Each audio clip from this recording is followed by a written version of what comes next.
할렐루야. 오늘 계속해서 누가복음 17장입니다. 1절부터 4절. 본문을 읽읍시다. 예수께서 제자들에게 이르시되 실족하게 하는 것이 없을 수는 없으나 그렇게 하게 하는 자에게는 화로다. 그가 이 작은 자 중에 하나를 실족하게 할진대 차라리 연자 맷돌이 그 목에 매여 바다에 던져지는 것이 나으리라. 너희는 스스로 조심하라. 만일 네 형제가 죄를 범하거든 경고하고 회개하거든 용서하라. 만일 하루에 7번이라도 네게 죄를 짓고 7번 네게 돌아와 내가 회개하노라 하거든 너는 용서하라 하시더라. 오늘 본문을 보니까 남을 실족해 하는 자의 죄가 얼마나 크고 중한가에 대해서 말씀해 주고 계시는데, 실족시킨다 말은 도덕적인 죄의 문제뿐만 아니라 특별히 영적으로 믿음에서 떠나게 하는 죄를 이야기합니다. 그 죄가 어떻든 그 모양이 어떻든 사람을 믿음에서 떠나게 하면 그 사람은 오늘 연자맷돌을 그 목에 메우고 바다에 던지는 것이 나으리라만치 저주받은 인생이 됨을 알게 됩니다. 연자맷돌을 목에 메고 바다에 던지면 뜨질 못하죠. 죽는 거죠. 그 정도로 얼마나 중한 것인가를 말씀해 주고 계십니다. 먼저 남을 실족하게 하는 일에 대해서 예수님이 직접 말씀하신 거예요. 예수께서 제자들에게 이르시되 실족하게 하는 것이 없을 수는 없으나 그렇게 하게 하는 자에게는 화로다. 사람들로 하여금 믿음에서 떨어지게 하는 경우가 많이 있다는 거죠. 이 같은 일은 세상에서 없을 수 없다. 그러나 그렇게 한 사람은 화가 있을 것이다 라고 주님은 경종하십니다. 왜냐하면 남을 실족하게 하는 일은 결과적으로 믿음의 길에서 떠나가게 하는 결정적인 행위를 말하기 때문에 그렇습니다. 이런 일은 몇 가지로 구분해서 생각할 수 있는데, 첫 번째는 악행을 권장함으로 남을 실족하게 할 수 있을 것입니다. 다른 사람에게 죄악된 행위를 계속 권장하는 거예요. 그래서 그 사람으로 하여금 결국 믿음에서 떠나게 하는 경우.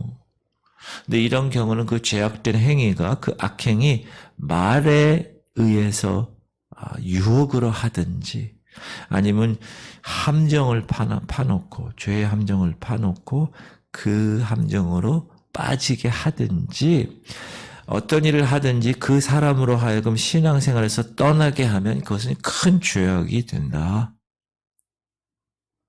예를 들면 하와가 뱀의 간교를 통해서 아담에게, 자기도 먹고 아담에게 선악과를 먹게 했죠. 그건 하와가 아담에게 그렇게 하게 한 것이죠. 아담으로 실족해 한 것입니다. 삼손에게 있어서 드릴라라는 여인은 블레셋 사람들의 사주를 받아서 하는 거였지만 삼손을 실족해 한 사람이죠. 그리고 두 번째로는 진리를 오독해 함으로 실족해 하는 경우가 있을 수 있습니다. 사람을 바른 진리로 돌이키게 해서 지금 잘못되어 있는 사람을 이렇게 돌이키게 해야 되는데 잘못된 진리로 가게 하는 그런 사람, 그런 자를 말합니다. 여러분, 진리를 오독해 하는 역사를 누가 하죠? 사탄이 합니다. 사탄이. 예를 들면 이런 겁니다. 다른 복음을 전하는 이단이나 이단을 전파해서 그 사람으로 하여금 실족하게 하는, 지금 JMS나 통일교나 특히 구원파나 하나님의 교회나 비스무리하게 신천지나 비스무리하게 성경을 이야기하면서 실족해 하죠, 사람들. 그 고급 인력들이 이해가 되지 않는, 그렇죠? 큰 경기장에서 그 뭐 행사하는데 대학도 나오고 제대로 된 사람들이 기저귀 차고 화장실도 가지 말게 하니까 그러고 나서 그 행사를 하는 신천지 같은 경우 이해가 되지 않아요. 그럼에도 누가 역사한다고요? 사단이 역사하니까 그렇게 되는 거예요. 사탄이. 이 어둠의 형들이. 그거는 인간 이만이나 인간의 그 교주들에 의해서 되는 게 아니라 그 교주를 통해서 사단이 역사하는 거예요. 여러분 그걸 꼭 기억하십시오. 야, 저 사람들 제대로 교육받고 어떤 가치관이 제대로 정상인 것 같은데 왜 저럴까? 그게 다 그 교주를 통해서 사탄이 역사하는 거예요. 사탄이. 그 교주들은 다 사탄의 하수인들이죠. 지금 연예계도 마찬가지고 잘 영적으로 우리가 파악하면 그런 경우가 많습니다. 자기 영혼을 파는 거예요. 사탄에게. 그럼 그 대가로 사단이 그를 완전히 키워주는 거죠. 세상으로부터 팍 이렇게. 그리고 세 번째는 경고하지 않음으로. 죽음의 길을 지금 달려가고 있어요. 어떤 한 사람이. 그걸 봤어요. 그런데도 불구하고 그것이 죽음의 길이야 라고 얘기하지 않고 야, 그거 살 길이야 라고 이 살 길은 이 길이야 라고 이야기하지 않을 때 그 책임이 있다. 이건 이제 목회자뿐만 아니라 여러분에게도 이 에스겔 말씀은 참 귀한 말씀인데 가령 내가 악인에게 말하기를 너는 꼭 죽으리라 할 때 네가 깨우치지 아니하거나 말로 악인에게 일러서 그의 악한 길을 떠나 생명을 구원하게 하지 아니하면 그 악인은 그의 죄악증에서 죽으려니와 하나님이 그의 피값을 네 손에서 찾을 것이야. 깨어 있어야 돼. 야, 그 길이 아니야. 라고 이야기하지 않으면 내게 화가 미친다는 거야. 이 지역교회는 연수동에 우리 지구촌 성결교회는 이 지역사회를 위해서 하나님이 30년 전에 뜻이 계셔서 그리스도의 피값으로 세운 교회예요. 그럼 이 교회가 해야 할 일은 뭡니까? 영혼 구원이야, 이 지역에. 그러니까 깨우는 일이죠. 그렇지 않으면 이 교회에 피값을 묻는다는 거죠. 리더십은 저에게 피값을 묻는 거죠. 그리고 여러분들 전도 대상자를 지금 정하고 기도하고 계신데 마찬가지입니다. 그래서 바울은 뭐라고 그러느냐? 야, 내가 이 복음을 전하지 않으면 내게 화가 미칠 것이야. 시작. 내가 복음을 전할지라도 자랑할 것이 없으면 내가 부득불할림이라. 만일 복음을 전하지 아니하면 내게 화가. 사도 바울도 복음 전한 것을 부득불했다는 거예요. 그렇게 기뻐가지고 한 게 아니라 어쩔 수 없이 했다. 왜? 그렇지 않으면 내게 화가 있을 것이니까. 지금 뻔하게 죽음으로 달려가는 사람을 보고 내비두면 직무유기라는 거죠.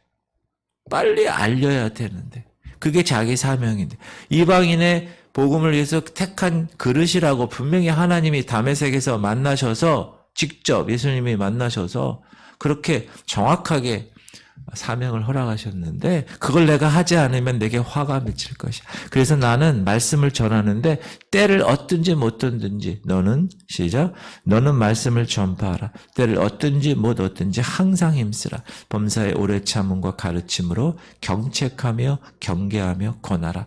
자기 영적 아들 디모데에게 그래서 바울이 계속 얘기해. 야, 때를 얻든지 못 얻든지 복음을 전해야 돼. 안 그러면 너에게 화가 미쳐. 우리 교회에게 화가 미치고 여러분이 복음을 전하지 않으면 여러분에게 화가 미치기 때문에 부득불 그 영성의 고수인 사도 바울도 부득불한 거라는 거예요. 그러니까 얼마나 이게 어려운 일이겠어요. 천하보다 귀한 한 영혼을 하나님께서 이렇게 나를 통해서 허락하신다는 거. 이 교회를 통해서 허락하신다는 거. 이게 쉬운 게 아닙니다. 사단이 가만히 있지 않죠. 그래서 영적 리더십은 그걸 알고 그래서 영적으로 싸움을 해서 이겨내야 되는 것이죠. 사랑하는 성도님들, 우리는 우리 주변에 살아가고 있는 사람들에게 생명의 복음을 전하지 못함으로 그들로 실족하게 하는 일을 해서는 안 된다. 그 얘기를 오늘 하나님이 말씀하십니다. 그리고 그 일을 경계해야 한다. 너희는 스스로 조심해라. 스스로. 실족해 하는 일을 경계하시는데 만일 그 형제가 죄를 범했어요. 그러면 경고하라는 거예요. 시작.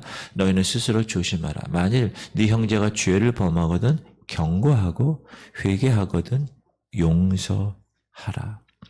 그래서 경고하라고 하신 말씀은 몇 가지 의미가 있는데 처음에는 권고하는 거예요. 권면하는 거예요. 복음서에서 네 형제가 죄를 범하거든 가서 너와 그 사람과만 상대해서 1대1로 권고하라. 만일 들으면 네가 네 형제를 얻은 것이요. 만일 그렇지 않으면 또 한 사람을 데리고 이제 증인을 세워서 또 한 번 가는 거예요. 그래도 말 안 들어. 그러면 교회 리더십들 데리고 가서 또 한 번 권면해요. 그래서 안 들으면 이제 끝내는 거예요. 성경에 그렇게 나와 있습니다. 형제가 죄를 범하면 그 사람을 찾아가 권고하라. 권면하라. 유턴할 수 있게끔 이야기하라. 사랑을 가지고. 이게 아니라 너무 안타까운 마음을 가지고. 그리고 기도하라. 그 사람을 위해서. 형제의 생명이 그 죄로 인하여 파멸되지 않도록 염려하면서 기도해 줘야 합니다. 이게 너무 귀한 거예요. 왜? 기도 외에는 그런 일들이 이루어질 수 없기 때문에 그래서 항상 기도해야 돼. 무슨 일을 살 때, 사역을 할 때도 마찬가지예요. 항상 기도하고. 여러분, 교회에서 사역할 때 항상 그 사역이 여러분에게 의의가 되지 않게끔, 여러분에게 자랑이 되지 않게끔 항상 겸손하게 그 마음을 보시는 주님. 그런 마음으로 사역을 해야 합니다. 그리고 두려워하지 말아야 돼요. 그 죄가 두려워해야 돼요. 그 죄가 어떤 한 형제가 죄를 지었어요. 그 죄가 누룩처럼 퍼지는 것을 두려워해야 돼요. 그것을 막아야 합니다. 그래서 징계를 하죠. 교회에서 원래. 근데 요즘은 그렇지 않아요. 왜? 교회에서 한 명이라도 떨어지면 안 되니까 목사님들. 그러나 바른 것을 강단에서 선포하고 바르게 징치를 해야 됩니다. 정확하게 해야 됩니다. 성경적으로. 그리고 나서 나도 그 같은 죄에 물들지 않을까. 저 형제가 넘어진 저 죄악에 나도 물들지 않을까. 스스로 조심해서 모든 행동을 삼가야 합니다. 그리고 나서 그 형제가 만약에 회개하면 용서해야죠. 우리 3절 4절을 다시 한번 읽어볼게요. 시작. 너희는 스스로 조심하라. 만일 네 형제가 죄를 범하거든 경고하고 회개하거든 용서하라. 만일 하루에 7번이라도 네게 죄를 짓고 7번 네게 돌아와 내가 회개하노라 하거든 너는 용서하라 하시더라. 이 말은 뭐냐? 어떤 죄라도 만약에 회개하면 용서하라. 어떤 죄라도 회개를 건너뛸 존재는 없다. 어떤 죄라도 회개 없이는 사함을 받을 수 없기 때문에 그렇습니다. 반드시 죄는 삭시 있죠. 죄의 삭은 사망이에요. 대가가 있습니다. 하나님이 용서를 하시지만 그 대가는 찾으십니다. 분명하게 찾으십니다. 하나님 다 용서하시는 분이니까 죄져도 그렇지 않습니다. 분명히 하나님은 용서하세요. 그러나 그 죄의 대가, 삭은 반드시 치르십니다. 죄의 사함을 받지 못했다. 어떤 사람이. 그런데 우리가 스스로 용서할 수 있나요? 없습니다. 우리의 용서에는 반드시 기억하세요. 우리의 용서에는 먼저 하나님의 용서가 뒤따라야 합니다. 먼저 하나님께서 그 죄 지은 사람을 용서한 것을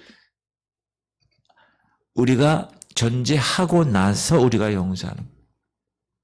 사제가 고해성사함을 용서하는 게 아닙니다.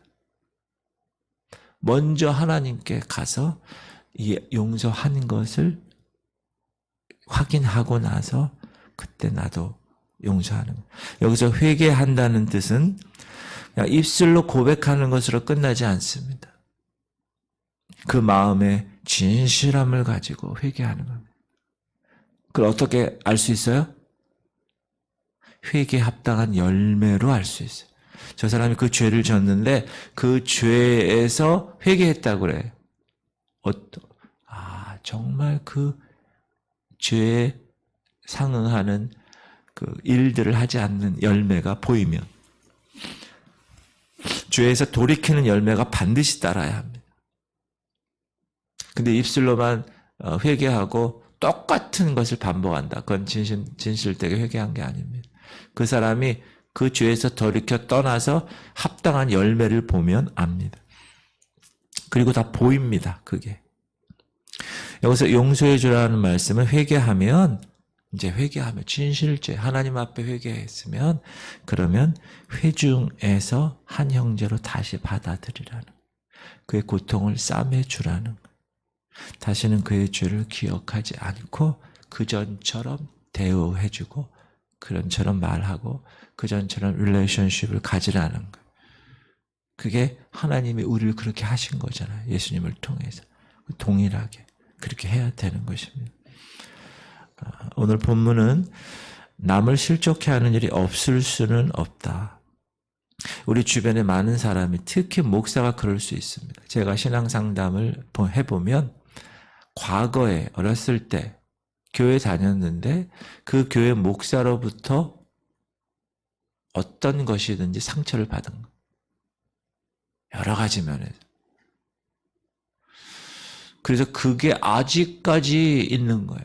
그래서 그분이 교회에 나오지만 그걸 아직 그 쓴뿌리가 뿌리 뽑히지 않은 사람들이 많이 있어요. 또 하나는 전도를 하다 보면 옛날에 교회 다녔대. 근데 목사나 장로나 직장에서 상사가 장로인데 뭐 이런 것 때문에 상처받아가지고 내가 절대로 난 교회 안 다닌다. 여러분 그게 뭐 하는 거예요? 남을 실족해 하는 거예요. 그 목사가 그 장로가. 그러면 되지 않는다. 그럼 어떻게 한다고요? 연자 맷돌을 목에 메고 바다에 빠지는 거예요. 그러므로 저는 이 교회 리더십으로 우리 성도들을 실족해 하지 않게 하기 위해서 주님 오늘도 저를 붙드시옵소서. 제 말에, 제 행동에, 제 삶 가운데 주님 붙드시옵소서. 그렇게 기도하면서 살아가고 있습니다.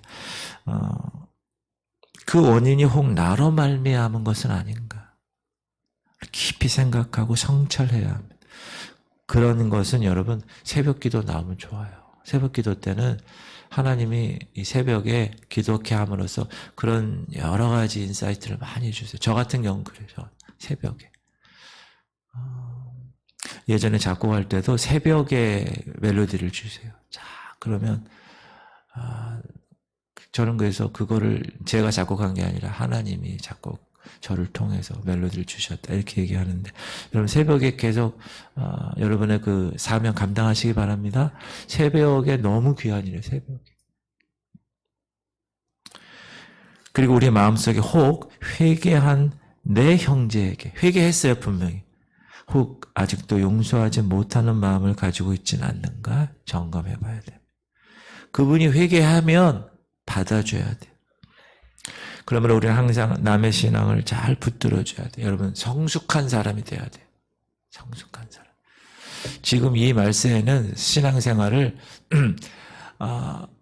뭘 좀 해주세요 그런 신앙생활을 하면 안 돼요. 여러분 스스로 홀로서기를 해야 돼요. 홀로서기를. 성숙한 사람으로. 그리고 남의 허물을 가려주고 사랑으로 권면하고 생명의 길로 이끄는 아름다운 생활 가운데서 하나님이 기뻐하시는 열매를 맺어야 합니다. 할렐루야. 여러분 새벽 여러분들 용사들을 제가 축복합니다. 기도합시다.